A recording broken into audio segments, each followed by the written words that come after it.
બોટાદ જિલ્લાના રાણપુર તાલુકા પંચાયત કચેરી ખાતે વીબીજી રામજી નવા અધિનિયમ અને યોજના જાગૃતિ સપ્તાહની ઉજવણી નિમિત્તે પ્રેસ કોન્ફરન્સનું આયોજન કરવામાં આવ્યું હતું। કાર્યક્રમ દરમિયાન તાલુકા પંચાયતના પૂર્વ પ્રમુખ અને સદસ્ય વિનુભાઈ સોલંકી તેમજ સામાજિક ન્યાય સમિતિના ચેરમેન હીરાભાઈ ખાણીયાએ યોજનાની વિગતવાર માહિતી આપી હતી।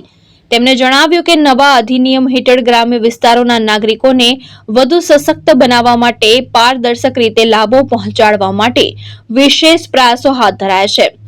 આઈઈસી ઇન્ફોર્મેશન એજ્યુકેશન અને કમ્યુનિકેશન સપ્તાહ અંતર્ગત ગામે ગામ જાગૃતિ કાર્યક્રમો, માર્ગદર્શન શિબિરો અને લાભાર્થીઓ સાથે સીધી મુલાકાતો યોજાશે, જેના દ્વારા યોજનાઓ અંગે શંકાનું નિવારણ થશે અને વધુમાં વધુ લોકો તેનો લાભ લઈ શકશે। ઉલ્લેખનીય છે કે આ યોજના જૂની મહાત્મા ગાંધી રાષ્ટ્રીય ગ્રામીણ રોજગાર ગેરંટી અધિનિયમ જેવી જ છે, જેના કારણે રાણપુર તાલુકાના અનેક લોકોને આગામી સમયમાં લાભ મળવાની અપેક્ષા વ્યક્ત કરવામાં આવી છે। કાર્યક્રમ દરમિયાન અધિકારીઓ, કર્મચારીઓ અને પદાધિકારીઓ હાજર રહ્યા હતા અને અસરકારક અમલવારી માટે સૌના સહકારની અપેક્ષા વ્યક્ત કરવામાં આવી હતી।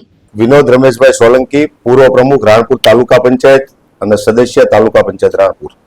વીબીજી રામજી યોજના અંતર્ગત આજે પ્રેસ મંચ પર શું કહેશો, શું વિગત શું? થોડા સમય પહેલા દેશના યશસ્વી પ્રધાનમંત્રી શ્રી નરેન્દ્ર મોદી સાહેબની સરકાર દ્વારા સંસદમાં વિકસિત ભારત રોજગાર અને આજીવિકા ગેરંટી મિશન માટે વીબીજી રામજી અધિનિયમ 2025 દેશના ગ્રામીણ પરિવાર માટે એક ઐતિહાસિક પગલું ભરવામાં આવ્યું છે। વીબીજી રામજી યોજના એ દેશના કરોડો પરિવારને આવનારા સમયમાં ખૂબ જ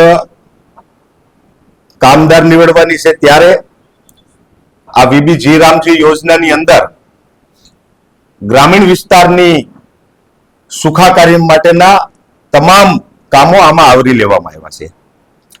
વીબીજી રામજી યોજનામાં ખાસ કરીને ગ્રામ્ય કક્ષાએ જળ સંચયના કામો, ખેડૂતોના વ્યક્તિગત કામો, ખાસ કરીને ખેડૂતોની જમીન સુધારણાના કામો, કેટલ શેડ બનાવવાના કામો, ખેતરને આજુબાજુમાં પાળા બનાવવાના કામો અને ખાસ કરીને હાલમાં જે જરૂરિયાતો છે એવા ઘાસચારાના કામો પણ થઈ શકે એવું આમાં વીબીજી રામજી યોજનાની અંદર ખાસ કરીને આવરી લેવામાં આવ્યા છે। આ યોજનાથી લોકોને શું ફાયદો અને કેટલો ફાયદો થશે? ખાસ કરીને પહેલા મનરેગા 2005માં જ્યારે આયોજનમાં લેવામાં આવ્યું હતું ત્યારે એમાં 100 દિવસની રોજગારી આપવામાં આવતી। આ વિકસિત ભારત જી રામજી યોજનાની અંદર 125 દિવસની રોજગારી આપવામાં આવશે।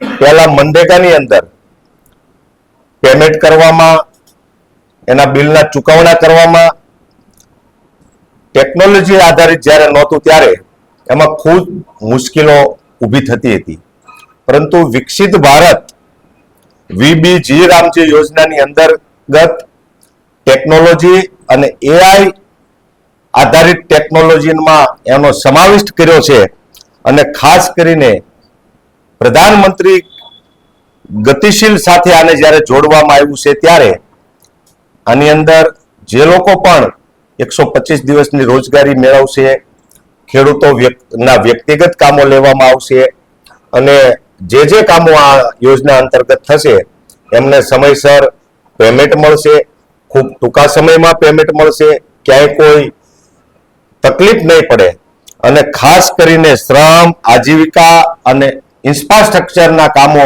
આમાં જોડવામાં આવ્યા છે। ગ્રામ પંચાયતના મકાનો હોય, આંગણવાડીના મકાનો હોય, શાળાની અંદર મધ્યાહન ભોજનના કામો હોય કે ખાસ કરીને પીએમ આવાસ યોજના અંતર્ગત પણ આની અંદર 90 દિવસની આજીવિકા આપવાનું કામ આ યોજનાની અંદર સમાવિષ્ટ કરવામાં આવ્યું છે। આગામી દિવસોમાં રાણપુર તાલુકામાં કેટલા લોકોને આ યોજનાનો લાભ મળશે? ખાસ કરીને આ યોજનાની વાત કરું તો વિકસિત ભારત વીબીજી રામજી યોજનાની અંતર્ગત 125 દિવસની રોજગારી મળવાની છે સામાન્ય પરિવારોને અને એવા સમયે રોજગારી આપવામાં આવવાની છે ત્યારે જ્યારે ખેડૂતોના કામો ન હોય, ખેડૂતોના ખેતરની અંદરની તમામ કામગીરી પૂર્ણ થાય પછી જ આ યોજનાના અંતર્ગત કામો આપવામાં આવનારા છે. જેમ કે જ્યારે ખેડૂતોના કામો ચાલુ હોય ત્યારે આ યોજના બંધ રાખવી અને ખેડૂતોના કામોમાંથી જ્યારે શ્રમ કરતા પરિવારો જ્યારે ફ્રી થાય ત્યારે 125 દિવસની રોજગારી આપવામાં આવશે અને એના અંતર્ગત વિવિધ ઘણા બધા કામો જે શ્રમ કરનારા પરિવારને તો કામ લાગશે, પણ વિકસિત ભારત 2047 નું જે સપનું છે એ સપનું સાકાર કરવા માટેના એ સામાન્ય પરિવારના હોય, ખેડૂતોના હોય, ગ્રામ વિકાસના હોય, ગામોના વિકાસના હોય, સામાન્ય પરિવારના વિકાસના કામો હોય કે હરેક પરિવારને લાગુ પડતા એવા ઇન્ફ્રાસ્ટ્રક્ચરના કામો હોય. મેં પહેલા કીધું એમ સ્કૂલ, મકાનો, મધ્યાહન ભોજન, પ્રાથમિક શાળાઓ અને ગામને લગતા વિવિધ વિકાસના કામો એ પણ આ યોજનાને ખાસ કરીને આ યોજનામાં સમાવેશ કરવામાં આવ્યો છે. ત્યારે પહેલાનું મનરેગા 2005 નું હતું એના કરતા વિકસિત ભારત વીબીજી રામજી યોજના એ ખૂબ આવનારા સમયમાં કામગીરીમાં ખૂબ સારી નીવડશે અને ગામના હરેક વર્ગને આનો ફાયદો થશે અને સાથે સાથે વિકસિત ભારત 2047 નું આપણું જે સ્વપ્ન છે એ સ્વપ્ન આવનારા સમયમાં એ પૂર્ણ થવાનું છે. એમાં હરેક વર્ગ, હરેક પરિવાર એમાં પોતાનું શ્રમ કરી અને પોતાનું શ્રેય આપવાનું છે. ત્યારે હું દેશના યશસ્વી પ્રધાનમંત્રી શ્રી નરેન્દ્ર મોદી સાહેબની સરકારનો રાણપુર તાલુકાની જનતા વતી હૃદયપૂર્વકનો આભાર માનું છું. એટલા માટે કે વીબીજી રામજી યોજના એ સામાન્ય પરિવારને, હરેક વર્ગને, હરેક વિસ્તારને એ આવનારા દિવસમાં ખૂબ ફાયદાકી નીવડવાની છે. ત્યારે હું રાણપુર તાલુકાની અને બોટાદ જિલ્લાની જનતા વતી દેશના યશસ્વી પ્રધાનમંત્રી શ્રી નરેન્દ્ર મોદી સાહેબનો આભાર માનું છું અને આવી જ રીતે